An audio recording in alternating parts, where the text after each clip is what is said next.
Hey everyone, it's Ben Hardy here, and in today's going to be reviewing the Subaru Legacy XT. This is the Turbo Legacy. Before we get in this video, I want to give a huge shout out and thank you to the Nate Wade Subaru here in Salt Lake for giving me some time with this Legacy. I'll include a link to their website in the description down below so you can check out what they have currently. I'll also include a link to my car buying guide. Let's get into it.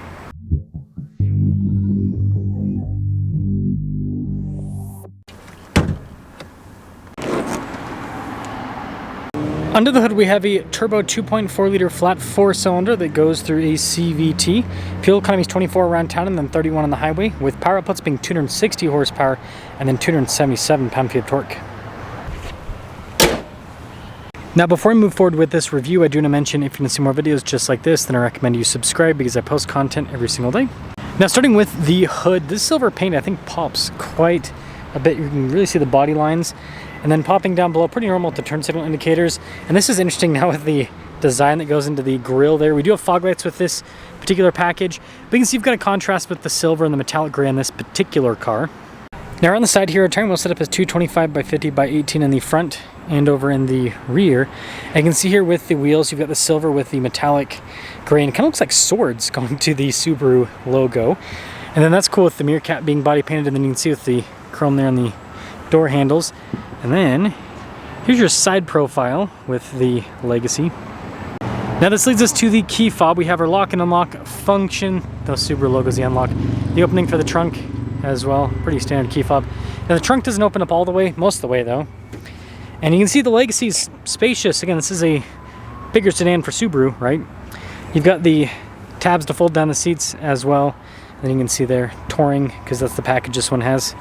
But yeah, it's a nice trunk area. When you're all done, just plop that down.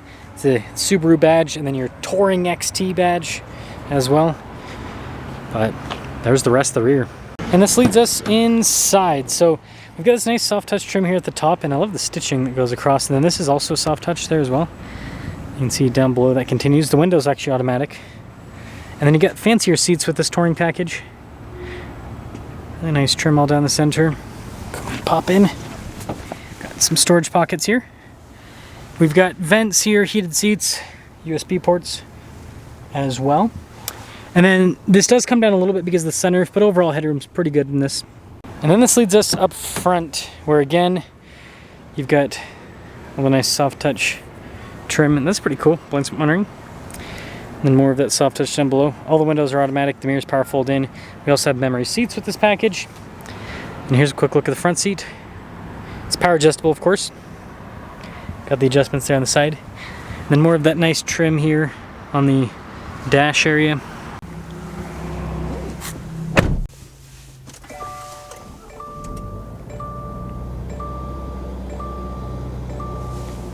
Now here's a quick look at the steering wheel. You can see soft touch all around. You got the contrasted stitching there in the center.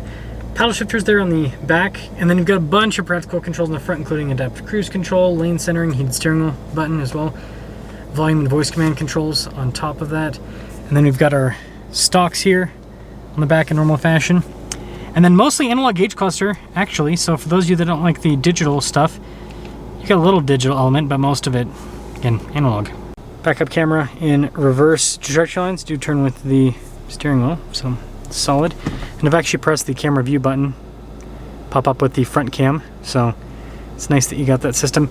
Anyways, Subaru's infotainment system, I think it's nice. It is nicely integrated into the dash. You got vents on either side, radio and climate controls as well. And then you have shortcut buttons at the bottom of the screen for like the heated and cooled seats. And the climate, so it's always accessible. It's pretty easy to use.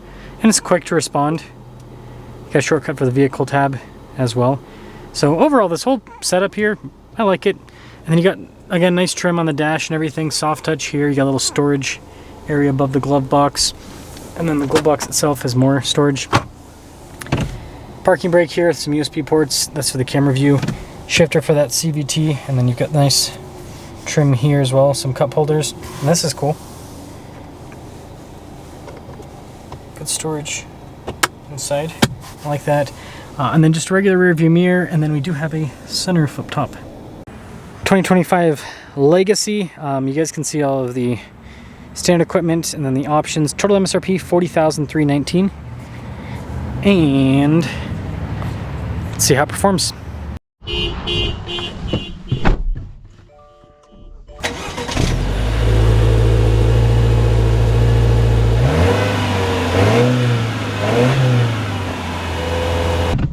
Legacy.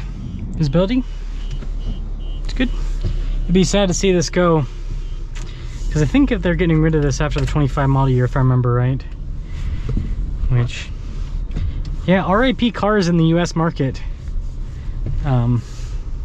People just don't seem to, I mean, some people want them, but it's one of those things where you got to put your money where your mouth is, and not enough people are buying cars. Everyone's buying SUVs, and I'm guilty, right? I don't have any cars. But my situation's a little bit different than the average person. I only buy SUVs and trucks because of the write-off purposes. If I could write off 100% of a car, I might own a car, but you can't. Unless you do some shady stuff that gets you audited. Anyways, we're talking about Subaru Legacy turbos.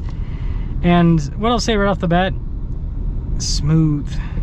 The thing that I love about Subarus is they're just so darn comfortable. You just kind of float down the road very easily, no problem whatsoever. And I think part of that is they try to make these more like off, even the Legacy is not an off-roader, but they try to make these more like off-road like. And so the suspension's kind of more floaty and everything, which I like. It still handles just fine. It's not a problem. Yeah, when you go over bumps and everything, it doesn't bother the car at all. Ah, that's cool. It's a Safari 911. It's like a aftermarket build, but still always cool to see those.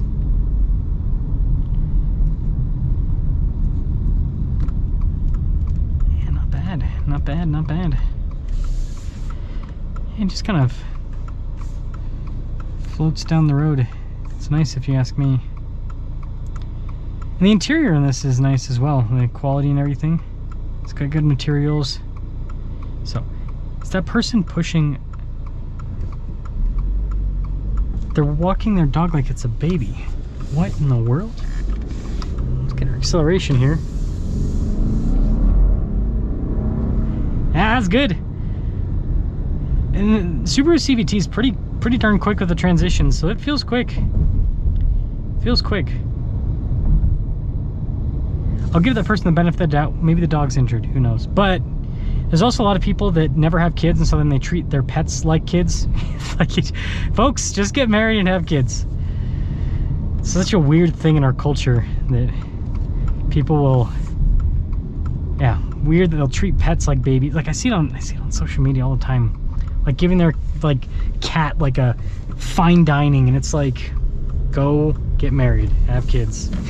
If you're at that point where you're treating your pet like that, oh, weird. So the Subaru Legacy Turbo, it's a cool car. It drives well. It's got good power. I'll be sad to see this one go because, yeah, it's an iconic car. But it's just a sign of the times, right? I mean, look here, we'll drive through the Subaru dealership and, well, you'll understand the world that we live in nowadays. What do we got here?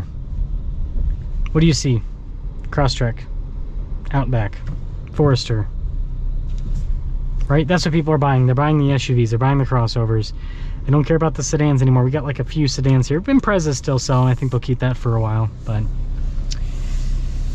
that's all.